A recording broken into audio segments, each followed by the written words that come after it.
Hello, जय माता की, जय हिंद। फिर मैं आज आप लोगों को वही सच्चाई के तौर पर बताना चाहती हूँ और कहती भी हूँ और सुनती भी हूँ और देखती भी हूँ। सत्य के राह पर चलोगे बहुत अच्छा होगा। लोग कहते हैं ऐसा नहीं ऐसा नहीं, एक शक्ति में बहुत ताकत है। मैं पहले भी आप लोगों को बता रही थी कि हिंदू धर्म जो है, धर्म मत बोलो या इंसानियत बोलो या इंसान बोलो या जो हमने सीखा है वह बोलो या हमारे ग्रंथों में एक पेड़ है। ये सनातन धर्म में एक पेड़ है, वहाँ से ब्रांचें निकली है। मैं हर बार आप लोगों को बताती हूँ।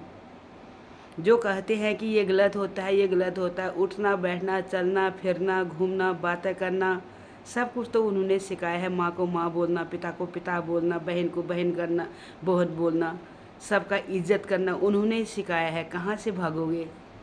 सब में उन्हीं का तो गणित है। बहुत सारे लोग कहते हैं ये अंधविश्वास होता है, ये होता है, वो होता है। मेरे को भी बहुत टारगेट करते हैं लोग, अलग अलग जात के, अलग अलग धर्म के, अलग अलग अनुयायी लोग मेरे को मिलते रहते हैं। ऑफिस में हो, चाहे मातागिरी में हो, चाहे मैं कहीं जाती हूँ बाहर, तो मेरे को बातें लोग करते हैं। तो मैं सबको यही बोलती हूँ कि आप तुम मम्मी को गर्लफ्रेंड बोल सकते हो? कभी नहीं। माँ को माँ ही बोल सकते हो। ये किसने सिखाया? सनातन धर्म ने। बहन को बहन ही बोल सकते हो, उसकी इज्जत करते हो। किसने सिखाया? हर चीज़ में गणित सनातन धर्म का ही है,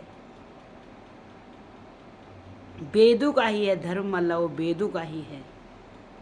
प्रभु रामचंद्र ने रामायण में हमेशा आपको पाने के लिए कहती हूँ, जब सबरी के जूठे बेर प्रभु ने खाए, कोई जात नहीं देखी, पात नहीं देखी, इंसानियत देखी, जगह जगह पर उनका मिलता है हर चीज़।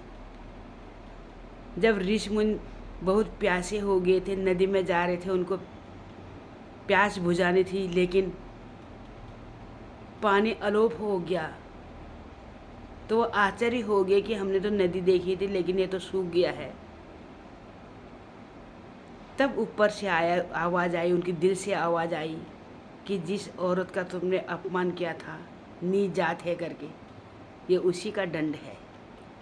उसे क्षमा याचना करो, तुम्हारा पूरे कल्याण हो जाएगा हर जगह। ऐसे ही सिखाया गया है रामायण में, हर शब्द में, हर चीज़ में।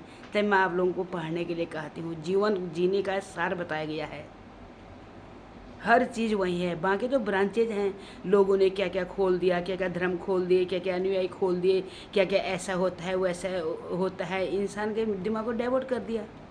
लेकिन सत्य तो क्या है? सत्य यही है। हम माँ के पेट से ही जन्म लेते हैं। माँ ही अंगुली पकड़ पकड़ के सिखाती है, बेटा ये तेरे चाचा हैं, पापा हैं।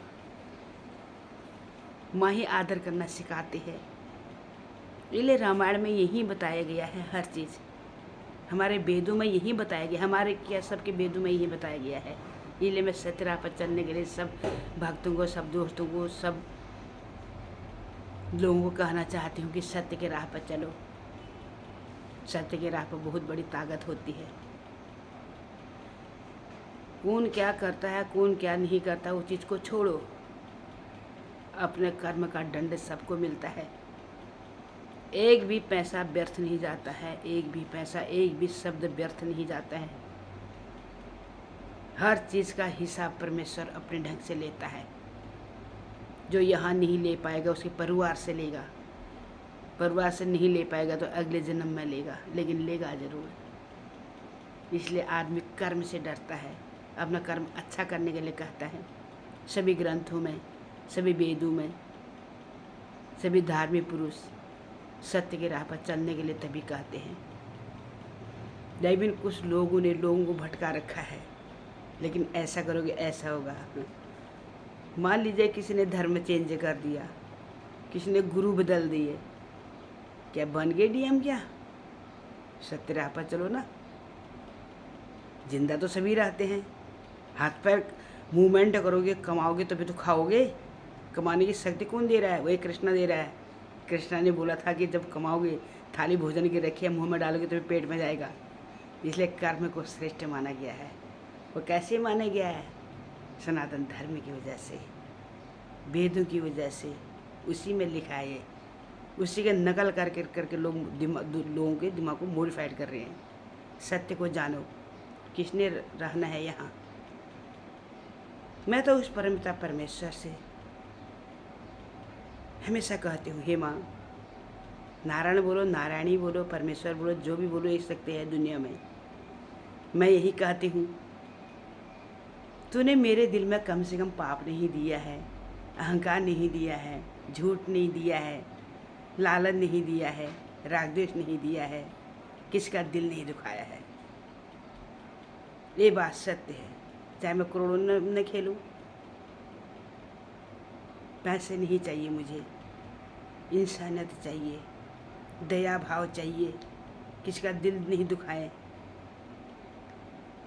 बस जिसने जन्म दिया वो पेट तो भरेगा ही भरेगा। इसलिए बहुत सारे लोगों को मैं यही कहना चाहती हूँ, सत्य की राह पर आओ। ये मत समझो इंसान की दुआ ही बददुआ लगती है, ऊपर से कोई नहीं आता है। इंसान के भीतर ही परमेश्वर का अंश है। चाहे तुम शैतान के रूप में मानो, चाहे इंसान के रूप में मानो, है तो ये सत्य। इसलिए सत्य की राह पर चलने के लिए सबको कहते हो। आज संडे था, इसलिए आप लोगों के बीच में मैं बता रही हूँ ये चीज़ को। न मानना न मानना आपके ऊपर है। जो मानता है ठीक है, नहीं मानते ठीक है, लेकिन प्रभु ने मेरे को कहलाया है, वो आदिशक्ति भगवान ने कहलाया है, वही दंड दिलवाएगी, वही पार उतारेगी। तो उसके आदेश से मैं भी अपने हृदय के विज्ञान आप लोगों को तो पहुंचाती हूँ। मैं किसी भी यूट्यूब में आप लोगों को ये नहीं बोलती लाइक करो, ये करो, सब्सक्राइब करो, नहीं। तो परमेश्वर ने मेरे को सब कुछ दे रखा है। करते हो तो ठीक है, अच्छी बात है, नहीं करते तब भी अच्छी बात है। किसी के दिल में क्या घुसना है। जिसको अच्छा लगेगा तो खुद ही कर लेगा, जिसको नहीं लगेगा तो नहीं करेगा। ज़बरदस्ती नहीं है। आ करके मेरा कोई नहीं होता है, रूजा करके दोस्त नहीं बनता है। ये दादा परदादा ने हमें सिखाया था, वास्तव में सत्य है। इसलिए मैं ओरिजिनल चीज़ को पहचानने के लिए कहती हूँ। मैं हर ब्लॉग में आप लोगों को कहती हूँ कि बहुत सारे लोग बाहर बात करेंगे, इधर उधर करेंगे, अपने बीवी को नहीं करेंगे, घर में नहीं करेंगे, ये नहीं करेंगे हैं। उससे क्या होगा? 10 साल पीछे और चले जाओगे। बूढ़ा तो सबको होना है, मरना भी सबको है, बीमार भी सबको होना है। खड़ा कोई जाएगा तो जाएगा, कोई बात नहीं। लेकिन जब आदमी बीमार होता है अपने ही काम आते हैं, बाहर के कोई नहीं आता है। गरीबी आते हैं अपने ही काम आते हैं, बाहर के कोई नहीं आता। इसलिए सत्य राह पर चलने के लिए बार बार कहती हूँ। बाकी आप लोगों की सुमत है। जय माता की जय।